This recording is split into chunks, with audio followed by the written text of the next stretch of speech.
This is Solomon from Black Child Promotions, co-founder. The other founder is Lasana, from Black Child Promotions, otherwise known as Uncle Mike's.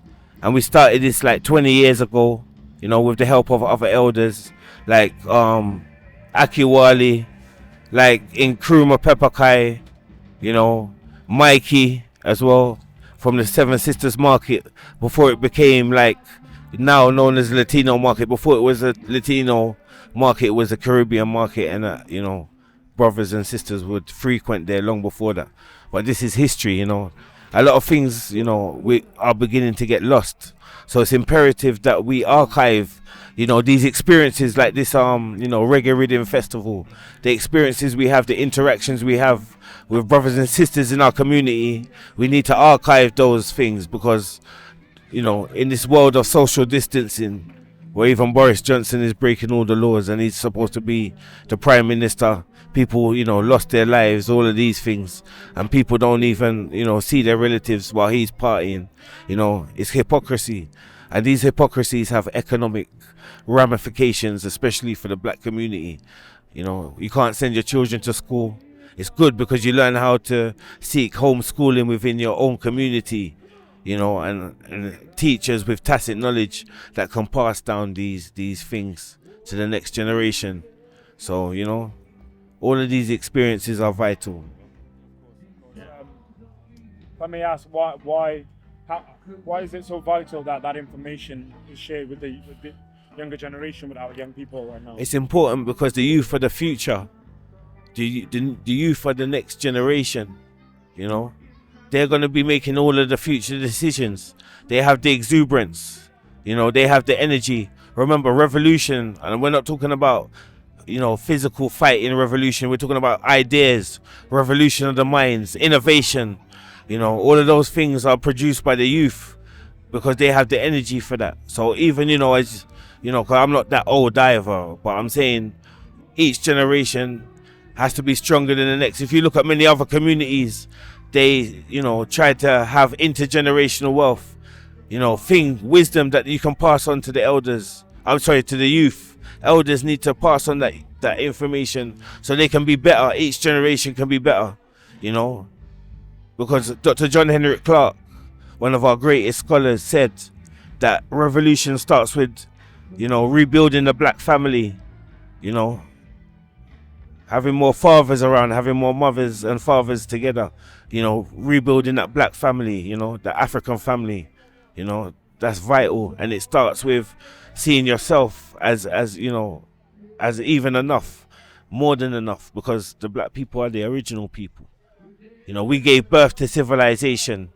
We're the first, yet still historically we're very disrespected through cultural appropriation, through marginalization, and every other ism and schism that you can think of. You understand? So we have to stand up. We have to develop what the most honorable Marcus Messiah Garvey said: self-reliance is the key. We can't complain. We have to be self-reliant. We have to do for self. Any level of doing for self is better than seeking acceptance and validity from people that are, marginalizing us and being racist against us for years. You understand? And not just here, all over. Why even have a Black History Month when you have no intention of introducing Black history into the curriculum?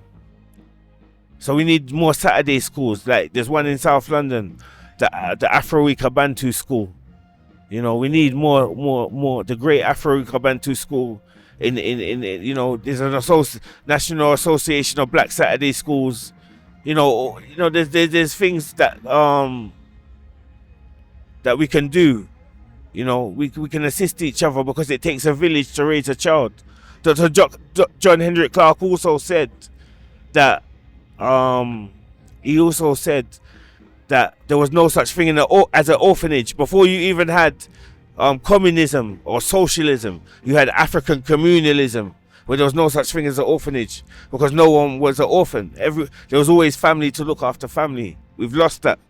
It's become way more individualistic instead of working as a collective. We all have talents. We all have, the roles that we can play, and we need to start uplifting each other.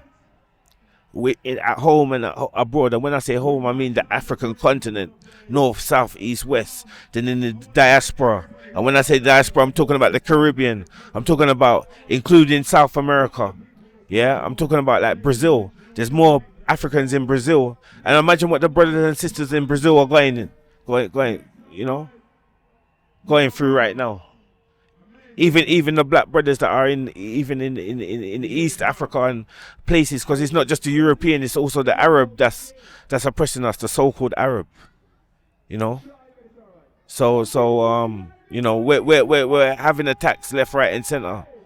So within those attacks, we need to know about ourselves, our history. We need to know our value, control our resources. So with regards to as this people being all around, what mechanisms have we got right now? Yeah. Just actually, this is a mechanism here. Yeah. This is exactly. So mechanisms like this now, where do we need to inject that level of support to take it to that next level, so we can connect more with one another, connect with those we alluded to, our people that are within Brazil, that people that are. Do you know what we did? Remember, this is what we have to overstand. The Most Honorable Marcus Messiah Garvey came looking for Booker T. Washington in 1916, and to the United States of America, inspired by Booker T. Washington. By 1920, he had millions of followers throughout the world. He was called the provisional leader of Africa without even setting foot in Africa. So you're telling me that he had the Negro World newspaper, the first black CIA agent employed by the CIA by J. Edgar Hoover, who was involved in the COINTELPRO against the Black Panther Party, employed the CIA agent to infiltrate the Garvey movement, and bring down Garvey. But they can't, because you can't bring down the idea. So the point I'm making is, that we have to work together. That's the only thing we can do. We all have our roles, our networks. We need teachers. We need architects. We need engineers. We need people. There's things that I can't do. I would say I'm good at reaching out to the people, because I've been doing it for like the 20 years next year. Just reaching out to the people and reaching out to the community, giving them representation for the children. But what we really need to do is pool our resources together. The Blueprint for Black Power is a good one by Amos Wilson. It tells you how to pool all of your resources together. Yeah? Intergenerational wealth. Why, brands that don't represent black people, we don't forgive those brands. Because if they employ a few tokenist black people, that's not going to change them. Yeah, we need to stop supporting. Look at people say about Martin Luther King being pacifist. But if you go back to the Montgomery bus boycotts, every black person didn't, after the Rosa Parks situation, every black person, young, old, never used the bus. That shut down the system. So direct action is power. That's how we change. Yeah, to go back to that. Direct action. We can talk like we talk now. This will inspire me to do action. Slow progress is better than no progress. So my point is, if Garvey could do that in 1920, in a matter of 4 years, amass millions, Negro World newspaper, all of that, and do that. We got all Facebook and we can't do that. Instagram, all that. So we need to go and revisit Garvey as well, So His Majesty also said, that His Imperial Majesty, he turned his palaces into universities. That shows you that education. He brought an ancient civilization into the 21st century, so it wouldn't be colonized by the Ethiopians and all that. You go to the Lalibela temples and all of that. All of those things are preserved. If it was up to the Italians, they would have destroyed everything. If it was up to the communist presence, it would have of Mengistu, it would have destroyed certain things. So we give thanks that Ethiopia has a lot of preserved, artifacts. And certain parts of Ethiopia, they wouldn't even let you touch their artifacts. There's certain things that they have hidden. So we give thanks for the preservation of that. And that's why I come back to the archive. We must archive these things, and we must make memories that we can see and inspire the younger generation with. to encapsulate it like that. That's why we're called Black Child Promotions, because each generation can be stronger than the next. Each one teach one. There's a saying in African saying that only a fool knows everything. You can teach me, I can teach you. Each one teach one. So let's liberate ourselves, liberate our minds, liberate our souls, from the onslaught of oppression. Yeah, and know that we're the original people of Earth, and we must come together, and stop, fighting against one another, and stop fighting against ourselves. Yeah, decolonize the black mind by Chinwezu. I'll push that one heavy. Decolonizing the African mind. Frantz Fanon, black skin, white mask. Take it off. Take off the mask, man. Even though they must say wear the mask, take off the mask.